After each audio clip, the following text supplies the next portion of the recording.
यही प्रीच करता है कि जो ट्रुथ है वो ऑब्जेक्टिव है, वो ये ट्रुथ है and this is it, you इधर एक्सेप्ट इट और यू आर रॉन्ग। लेकिन ये कह देना कि generally philosophy as a whole as a discipline इस कॉन्सेप्ट को फॉलो करती है, ये एक्यूरेट नहीं होगा, क्योंकि फिलोसफी में इस तरह के स्कूल्स भी एग्जिस्ट करते हैं जो इस वेरी कॉन्सेप्ट को प्रीच करते हैं कि ट्रुथ एक सब्जेक्टिव चीज है, मल्टी फेसेटेड है। ये कह देना कि जनरली दीगर साइड्स है, तो ये एक स्पेक्ट्रम है डिबेट का फिलोसफी के सब्जेक्ट के अंदर। तो ये फर्स्ट ऑफ ऑल ये कहना एक्यूरेट नहीं होगा कि फिलोसफी एज अ होल ये प्रीच करती है। लेकिन फिलोसफर्स ने ऐसा जरूर किया है। अक्सर philosophers, almost every other philosopher who comes up with a subject with a concept that he thinks is objective, कि ये कॉन्सेप्ट और ये ऐसे ही होना चाहिए, ही अंडरमाइंस और ही क्वाइट ओपनली निग्लेक्ट्स के जो दूसरा इसका ऑपोजिंग कॉन्सेप्ट है वो गलत है। तो मेरा ये कहना है कि इस कॉन्सेप्ट के बारे में सिर्फ ये कह देना कि जरूरी नहीं है कि तुम्हारा कॉन्सेप्ट 100% ठीक हो, क्योंकि इस कॉन्सेप्ट की, इस डिबेट की अंडरलाइंग रीजन यही होती है कि यार आप चाहते हो कि बाकी पूरी दुनिया आपका कॉन्सेप्ट माने, तो जरूरी तो नहीं है कि आपका ही कॉन्सेप्ट ठीक हो, किसी और का कॉन्सेप्ट भी ठीक हो सकता है। तो मैं समझता हूँ कि श्योर हो सकता है ठीक, लेकिन within my philosophical framework मैं जो अपना ऑब्जेक्टिव व्यू आपको दे रहा हूँ, it is backed by my research, by my findings. आप अपनी फाइंडिंग्स लेकर आओ और चैलेंज करो उसको। सिर्फ ऑन द पॉसिबिलिटी कि आप ठीक हो सकते हो मैं अपना व्यू तो नहीं रख दूंगा ना। इन अदर वर्ड्स, आप किसी चीज को ट्रुथ मानते हो, आप मानते हो कि ये सही तरीका है, तो आप उसको प्रीच करते हो। आप शायद, ये एक मोरालिटी की बहस छिड़ जाएगी which is for another day, पर आप जिस चीज को सही मानते हो, एक छोटी सी मैं मिसाल दे देता हूँ। There is a group of people out there जो कहते हैं द अर्थ इज फ्लैट। तो क्या जो नॉर्मल कम्युनिटी है साइंटिस्ट की, वो उनको मना करती है? जरूर करती है। कहती है कि देखो दिस इज द वे, हमने एक्सपेरिमेंट किया, हमने प्रूव किया है कि the earth is round, the earth is spherical. तो हम ऐसे ही तो नहीं कहने देंगे ना आपको कि जी अर्थ इज फ्लैट। तो ये मेरा कहने का मतलब है कि if anybody can be wrong but bring your proofs, let's have a scholarly debate, this is the only way. Hmm. सही, राइट राइट राइट राइट। बड़े अच्छे तरीके से फिर आप कर दिया, बट मैं कह रहा था जो जो भी जो बंदा भी बंदा फिलोसफी कर रहा है वो एक तरीके से ऑब्जेक्टिफाई नहीं करने की कोशिश कर रहा हर चीज। जरूरी नहीं है, नहीं, उसकी अगेन फिलोसफी भी जरूरी नहीं डिपेंड। करता। पास अच्छा। फिलोसफर्स ने करने की कोशिश की ऑब्जेक्टिफाई, लेकिन चाइनीज एंशियंट चाइनीज फिलोसफी में एक बहुत बड़ा स्कूल फिलोसफी का यही प्रीच करता है कि द ट्रुथ इज सब्जेक्टिव। तो जरूरी नहीं है कि हर आदमी जो फिलोसफी कर रहा है वो ट्रुथ को ऑब्जेक्टिफाई कर रहा है, लेकिन at the end of the day अगर वो कर रहा है तो उसके पास राइट है। जैसे आपके पास राइट है आप उसकी बात को निग्लेक्ट करो, तो उसके पास राइट है कि वो हाँ। आपकी बात को निग्लेक्ट करे। So I think it is an open battlefield of one truth versus another. Hmm, logic और साइंस के मैदान में जो जीत गया सो बी इट। हम्म। ठीक, तो ठीक, तो सलमान भाई लिटरेचर को भी लॉजिक और साइंस के मैदान की तरह लेके चलते हैं और अपना पॉइंट प्रूव करते हैं। तो इसका अगला क्वेश्चन मेरा यही था कि जो यंग राइटर्स हैं उनको आप क्या मोटिवेशन देंगे या क्या एडवाइस देंगे, वो आगे किस तरह चलें, या फिर अपना किस तरह लिटरेचर को परस्यू डिग्री करें जाके लिटरेचर में या फिलोसफी में, या फिर प्राइवेटली परस्यू किस तरीके से कर सकते हैं, या अपनी जॉब के साथ साथ भी है जैसे आप मैनेज करें, कैसे मैनेज करें। जो यंग राइटर्स हैं, जो हाँ वो राइटर्स हो, रिसर्चर्स हो, फिलोसफर्स हो, जो एक एक टग ऑफ वॉर के अंदर हैं कि एक तरफ उनकी एक कन्वेंशनल लाइफ है जहाँ पर वो इंजीनियरिंग, डॉक्टर, लॉयर बनकर कैन अर्न गुड, और दूसरी तरफ वो इंटेलेक्चुअल परसूट्स हैं जो उनको इंट्रीग करते हैं, जो दो इन दोनों चीजों के बीच में लोग टग ऑफ वॉर में फंसे हुए हैं। सॉरी, उन लोगों को मैं ये एडवाइस देता हूँ कि आप एक रियलिस्टिक फ्रेमवर्क बनाएं अपनी जिंदगी का। You have to look what works for you realistically. कोई एक आंसर नहीं होता जो सबको सेटिस्फाई कर दे। आप अपनी लाइफ की सिचुएशन की तरफ देखिए। अगर एक आदमी कहता है कि मैं फाइनेंशियली, फैमिली मेरी इतनी स्टेबल है कि I don't need to work a day in my life, मेरा कोई बिजनेस सेटअप हो सकता है, so I think he has the complete right कि ठीक है, हम्म, आप अपना कोई बिजनेस सेटअप साइड में कर लो और आप जाओ एकेडमिकली या फुल टाइम अपनी लिटरेचर को, फिलोसफी को, रिसर्च को परस्यू करो। लेकिन अगर लाइक मोस्ट ऑफ अस, जैसे कि आपने कहा, मेरी अपनी सिचुएशन यही है। For many years I used yes, to study the day, conventional study जो मेरी स्कूल वगैरह की थी। I used to study in the day, मैंने स्कूल थ्रू आउट साथ किया, college, university, and in the evenings I used to work on my own philosophical projects. And even now I am working in the IT industry, लेकिन at the evening time I am doing my philosophical pursuits. तो मैं समझता हूँ ये एक realistic framework है। It is difficult, you have to stretch yourself, लेकिन अगर you are burning with passion for something तो इतना तो sacrifice बनता है। थोड़ी सी नींद कम कर लो, मगर इतना तो sacrifice बनता है। So that is an हाँ, advice जिस पे मैं खुद अमल कर रहा हूँ, जो मैं सबको दूंगा कि if you are facing the tug of war between these two, so hmm, try to do both of them together, but find a very flexible schedule that works for you. हम्म, अपने आप को इतना पुश ना करें, may be weekends पे कर लें, but the point is कि the both things are doable together. You don't have to sacrifice one for the other. हम्म। और अच्छा, फिर वही बात आ जाती है कि how do you cope up with the, मतलब पर्सनली तो चले नहीं, जनरली द जजमेंट, लोगों की जजमेंटल काइंड ऑफ आपका एक ऑरा बन जाता है, आपका ऑरा नहीं बन जाता लोगों का आपके बारे में।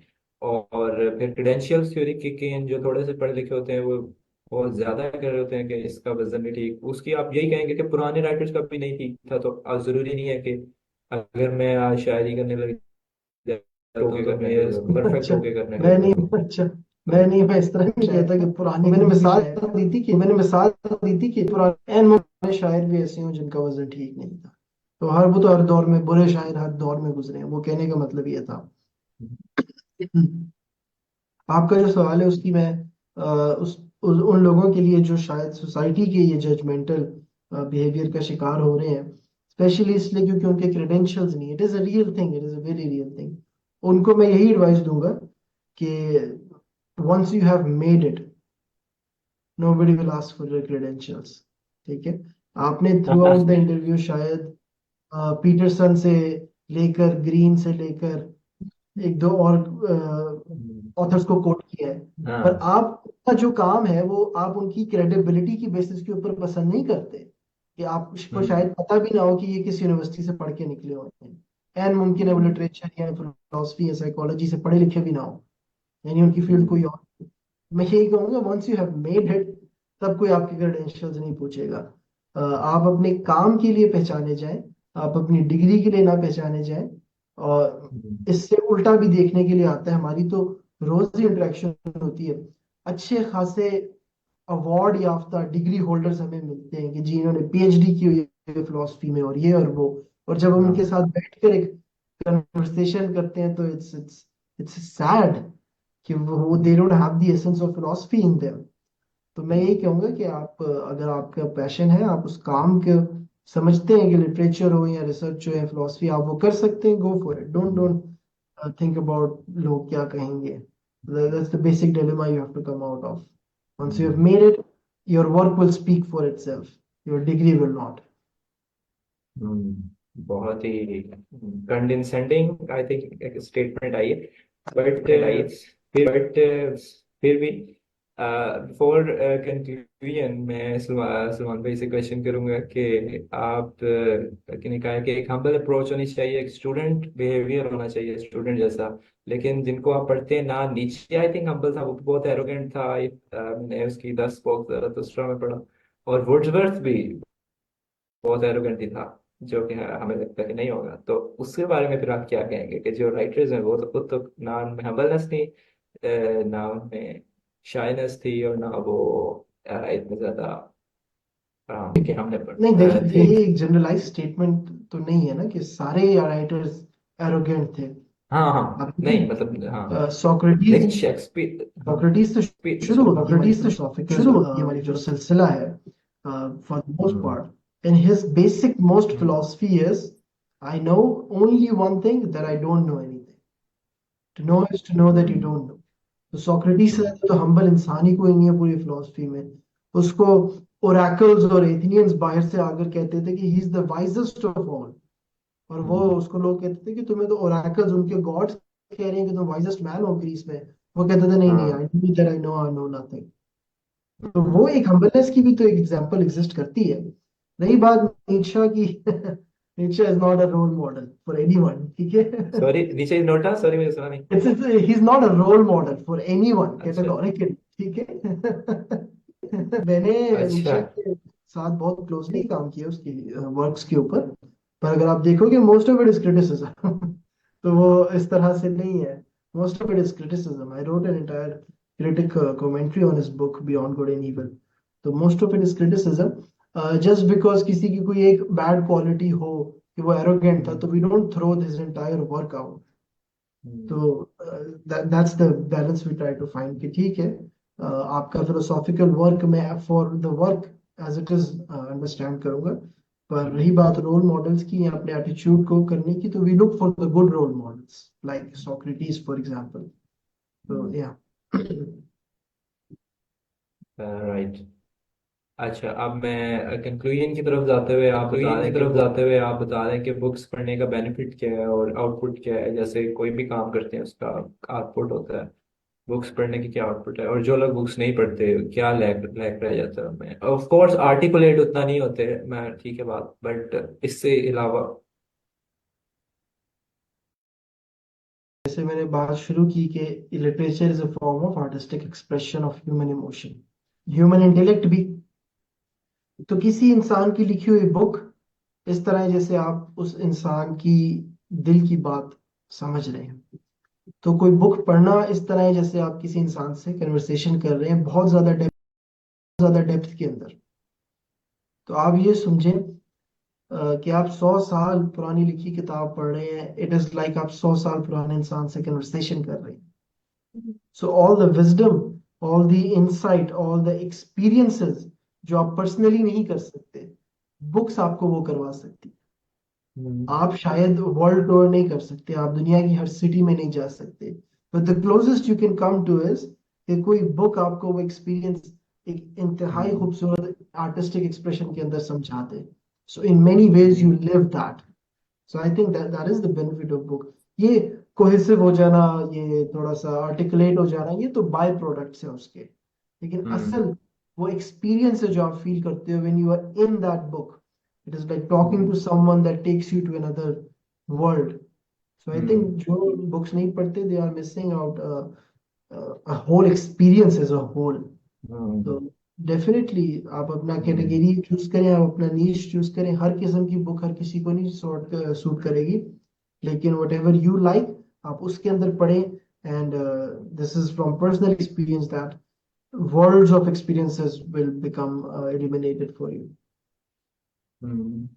हाँ, राइट। और अच्छा, एक क्वेश्चन आई थिंक रह भी गया, वो अलहदा से कट करके हमने यूट्यूब पे क्लिप करनी है कि फिलोसफी की या लिटरेचर की अगर एक इंटरेस्ट है या पैशनेट है, वो डिग्री करे, या डिग्री में कोर्स आउटलाइन में फिलोसफी में आप बेहतर जानते होंगे उसमें क्या चीज़ें हैं, या फिर वो कैसे डिफरेंट है जो कि हम प्राइवेटली पढ़ते हैं, या फिर एक जनरल स्टूडेंट को जो बिगनर है वो स्टार्ट कैसे करे आपके ख्याल में। जितना आपने पढ़ लिया वो नीचे के वर्ड्स को वैसे उठा के पढ़ ले, या फिर वो प्रॉपर स्कूलिंग के, या फिर वो यहाँ हमारे पास ना इंस्टीट्यूशन से ज़्यादा फिलोसफी के सिर्फ जीसी में और पंजाबी यूनिवर्सिटी में होता है। तो कैसे कर स्टार्ट कैसे कर सकता देखिए मैंने देखा है बहुत क्लोजली फिलोसफी के आउटलाइंस को with in Pakistan and abroad जो यूनिवर्सिटीज पढ़ा रही हैं। और आई एम ओपन, अगर कोई एकेडमिया का बंदा इस बात को चैलेंज करना चाहता है। देखा है आउटलाइन को फिलोसफी की एकेडमिक स्टडीज के अंदर, इट इज वेरी शैलो। वो एक हिस्टोरिकल पर्सपेक्टिव से बस बताते हैं कि इस फिलोसफर है? ने ये कहा था, इस फिलोसफर ने ये कहा था। सो ये मेरा पहला क्रिटिसिज्म होगा एकेडमिक हम्म, तरीके से फिलोसफी को पढ़ने का, कि वो हम्म, देखिए फिलोसफी इतनी बड़ी फील्ड है, वो 4 साल में या 6 साल में किसी एक कोर्स के आउटलाइन के अंदर कंडेंस की नहीं जा सकती है। तो वो हम्म, उसका एसेंस खत्म हो जाता है जब वो एकेडमिया के अंदर पढ़ाई जाती है, at least the way academia is right now. वो हमने देखा भी है, और बहुत सारे लेक्चरर्स और स्टूडेंट्स जो इन्वॉल्व हैं एकेडमिक फिलोसफी, उनके साथ भी हम बहुत क्लोज कांटेक्ट में हैं। देखने में यही आता है कि the gist of philosophy and even literature is lost when it is studied academically. Again, ये मेरे पर्सपेक्टिव से एक्सपीरियंस है। So to anybody who wants to study, I would suggest आप when I say आप इंडिपेंडेंटली पढ़े, I don't mean कि आप कमरा लॉक करके 100 किताबें खरीद के बैठ जाएं। यू टॉक टू पीपल, आप लोगों के पास जाएं इन पर्सनल कैपेसिटी। लेकिन शायद एक करिकुलम के जब आप पाबंद नहीं होंगे, you have more freedom, you have more creativity to think कि अब अगला टॉपिक क्या है, अब अगला क्वेश्चन क्या है। सो या मैं समझता हूँ कि फिलोसफी को अगर आपने पढ़ना है तो उसका सही तरीका वही है जो ओरिजिनल तरीका है ग्रीक्स का, वो डायलॉग्स है। The Greeks they used to gather together. आप प्लेटो के काम उठाएं तो सिंपोजियम और इस तरह के जो एथेनिक एकेडमी के जो किस्से हैं, these are basically elaborate gatherings जिसमें डिफरेंट स्टूडेंट्स आकर बैठते थे and they used to have a discourse, they used to have a conversation. ये ओरिजिनल सिलसिला है फिलोसफी और लिटरेचर का। तो मैं समझता हूँ इसको रिवाइव करें, आप डिस्कशंस करें, आप लोगों के साथ बैठें, और आप डायलॉग से जितना आप सीखेंगे किसी बुकिश टेक्स्ट से आप नहीं सीखेंगे। बुक्स को पढ़ें, जरूर पढ़ें, चाहे आप डायरेक्ट पढ़ें, चाहे आप उनकी कमेंट्रीज पढ़ें, लेकिन फिर उनको डिस्कस करें, उससे that you live that knowledge. So ये मेरी पर्सनल एक्सपीरियंस से हम्बल सजेशन होगा कि आप कैसे पढ़ सकते हैं फिलोसफी को। हम्म। सही सही सही सही, जैसे कि सलमान मैंने का डिस्कशंस करें, और इसी वजह से हमने ये डिस्कशन, मैंने पर्सनली फील किया कि डिस्कशंस ऐसे लोगों से तो जरूर करनी चाहिए जो कि इतना डीपली और इतना पैशनेटली पढ़ रहे हैं और एफर्ट कर रहे हैं। तो ऐसे लोगों को जरूर ऊपर भी आना चाहिए और ऊपर लाना भी चाहिए। लोगों की तरफ को भी ये एडवाइस जाती है, जितने भी व्यूअर्स सुनेंगे या फिर हमारी सोसाइटी के हैं, कि these are the real people, these are the unsung heroes, you know. तो इन लोगों को अप्रिशिएशन हमारी बनती है, या एटलीस्ट हमारी सोसाइटी से बनती है, और जनरल पब्लिक को भी अवेयरनेस देनी चाहिए कि एक्ट्रेसेस और ये चीज़ें नॉट द रियल हीरोज जो कि इंटेलेक्चुअली या इस लेवल पे कुछ कर रहे हैं। These are the real people जो कि इन्होंने अपनी जिंदगी पर्पसफुली गुजार रहे हैं। अब हमारे साथ ज्वाइन किया है अली आफाक ने, हमारे लिटरेचर सोसाइटी के प्रेसिडेंट। अब वो कुछ they will have a word with Salman साहब, और I want to invite him, ताकि वो भी कोई शेर सुना दे, कोई बात करना चाहो। अली अली पाक सर, अली पाक। अस्सलाम everyone. First of all thank you so much Ehsan, thank you so much, आपने हमें इंट्रोड्यूस करवाया। और सलमान भाई सबसे एक्चुअली आपका हम थैंक यू करते हैं, आपका हम तहे दिल से शुक्रगुजार हैं कि आपने अपने इस प्रीशियस टाइम में से हमारे लिए वक्त निकाला कि जो बातें या जो तजर्बे हैं, कह लें कि हमने आगे जाने वाले लाइफ में सीखने थे, वो आपको इंक्लूड करके आपने हमें एक बूस्ट अप किया, और हम बड़ा मतलब अप्रिशिएटेबल आपका वर्डिंग थी। और आई एम वेरी सॉरी कि मैं थोड़ा लेट ज्वाइन किया हूँ इस चीज़ को। और आप लोगों की जो भी डिस्कशन थी, आई होप सो कि बहुत अच्छी रही होगी। बाकी उम्मीद करता हूँ कि आप सबकी जो ब्रॉडकास्ट है, ये जो मीटिंग है, उसका एजेंडा बहुत अच्छा रहा। हाँ, एहसन जोन से हमारा सीनियर वाइस प्रेसिडेंट है, और इसकी बड़ी एफर्ट थी इस सबके अंदर। और मैं एहसन से वैसे गिला भी करता हूँ कि इसमें थोड़ा लेट बताया, बट आई डोंट थिंक अच्छा रह गया होगा, I hope so. And thank you so much. कोई नहीं, दोबारा कर लेंगे। सलमान भाई कहीं भागे थोड़ी जा रहे हैं, अभी वो इतने मशहूर नहीं है, हम दोबारा कर लेंगे। अभी सलमान भाई बात पेन की नहीं है सलमान भाई, बात पेन की नहीं है। बात हमेशा तजर्बे की होती है या बात की गहराई की होती है। तो जब से ज्वाइन किया और जब से मैं आपकी बात सुन रहा हूँ, और आपने अल्हम्दुलिल्लाह बातें ऐसी खूबसूरत अंदाज में बयान की हैं। कभी कभार ये होता है, बातें आइडिया होती हैं, बट सब हमें स्पेसिफाई नहीं करनी आ रही होती कि इसमें डिफरेंस कहाँ पर है, या हम किस जगह पर गलत डायरेक्शन ले रहे हैं। और वो बड़ा एक मार्जिन सा और बड़ा बरीकी सा कॉन्सेप्ट होता है, जिसकी बेस पर हम दो चीजें स्पेसिफाई कर पाते हैं। तो आपने अल्हम्दुलिल्लाह बड़े अच्छे तरीके से गाइड किया। वही मैं बताया शुरू करते ही कि जिस चीज को हमने आने वाले वक्त में एक्सपीरियंस करके गेन करना था, वो आपने हमें पहले ही बता दिया। तो इससे हमारा क्या था कि एक लाइफ का बड़ा स्पैम पे वो पहले को हमने जल्दी कवर कर ली चीज, और ये बड़ी अच्छी चीज है। लिटरेचर के हवाले से यही है कि मैंने वैसे फील किया कि हमारा लिटरेचर जो है, उसकी तरफ रुझान कम है। हम हर चीज को ना पैसे में गिनना शुरू हो गए थे। और ये चीज एक किस्म की बुरी भी है कि हम लोगों ने सक्सेस का नाम पैसा रख दिया था, कि जिस चीज में पैसा आ रहा है बस वही सक्सेस है, और जिसमें पैसा नहीं आ रहा वो सक्सेस नहीं है। बट आई डोंट थिंक कि ये चीज वैलिड है। अगर आप इससे रिलेटेड कुछ बताना चाहें या मुझे कुछ। जी जी, फर्स्ट ऑफ ऑल अली भाई, thank you so much for joining. And thank you. आप लोग, मैंने एसन से भी बात की थी, आप लोग जो ये एफर्ट्स कर रहे हैं as a society, they are really applauded and appreciated. So thank you for that. आप लोग जो ये कर रहे हैं, keep up the good work. आपने जो बात की, हम एसन भाई से भी शुरू में बात कर रहे थे कि हमारा मुआशरा बहुत मटीरियलिस्टिक हो गया है। तो हम ये भी, बेशक आपकी बात बिल्कुल ठीक है कि हर चीज को प्रॉफिट के उस स्केल के अंदर गिनते हैं। सो आई थिंक उसके ऊपर जाहिर है लिटरेचर के ऊपर उसका असर पड़ता है। लेकिन जितना मैंने देखा है, वही देखा, इवन तो लिटरेचर की क्वांटिटी कम हो गई है, लेकिन at the end of the day अभी तक मतलब मैंने नहीं देखा कि शायद पैसे के ऊपर किसी ने गजलें लिखी हो। तो इवन तो लिटरेचर की क्वांटिटी कम हो गई है, लेकिन अभी भी जब आप पूरी दुनिया से एक ब्रेक लेकर घर आकर कोई गजल पढ़ते हैं, तो it helps you connect with the more important things, which are emotions. So in a way literature has become this contrast with the materialistic world. So in other words, जब हम लिटरेचर को एम्पलीफाई करेंगे तो हम अपने emotions के साथ ज्यादा इन टच आ सकेंगे, और ये जो कैपिटलिस्टिक या मटेरियलिस्टिक इन्फ्लुएंस है, ये थोड़ा सा कम हो सकेगा होपफुली। बिल्कुल बिल्कुल सुना भाई, इसमें ना मैं एक वैसे अपना एक पर्सनल एक्सपीरियंस ऐड अप करता हूँ। मेरा एक दोस्त था, उसने एक दफा मुझसे वैसे बुलाया कि लिए मुझे एक प्रॉब्लम है, मैं डिस्कस करना चाहता हूँ आपसे। उस वक्त मैं एज अ प्रेसिडेंट था ईएलडीएस का, और मैं उसके पास गया and he specifies that Salman भाई वो बंदा कमाल लिखता है इंग्लिश में। उसने आई थिंक दो चार उसने ब्लॉग्स लिखे थे, उसके अलावा उसने गजलें लिखी हैं जो कि बेतहाशा खूबसूरत थी। But he is facing problem that उसके जो घर वाले थे वो उसको इस फील्ड में नहीं आने देना चाह रहे थे। वो चाह रहे थे कि तुम बेटा इंजीनियरिंग करो, तुम बीएससीएस करो, तुम कंप्यूटर साइंस पढ़ो, तुम डाटा साइंस पढ़ो। मीन्स से वो कहता है यार अली मेरा नहीं दिल कर रहा, मैं क्या करूं मुझे बताओ। और मैं उस वक्त आज तक मेरे पास इस चीज का जवाब नहीं था कि मैं उनके पेरेंट्स को भी गलत नहीं कह सकता और मैं उससे भी गलत नहीं कह सकता। और वो इन दोनों चीजों को इकट्ठे लेके भी चलना चाहता है और उससे वो चला भी नहीं जा रहा। तो he was in a great trouble that उसको स्पेसिफाई नहीं करना पा रहा था कि मेरे लिए लाइफ में बेटर ऑप्शन क्या है। ये जो मैं चीज कर रहा हूँ ये बेटर है, या मैं एज अ जॉब पर्सन बन जाऊं और ये जो भी इंजीनियरिंग कर रहा हूँ या जो भी स्पेसिफाई कर रहा हूँ मैं ये करके एज अ जॉब पर्सन ये मेरे लिए बेटर है।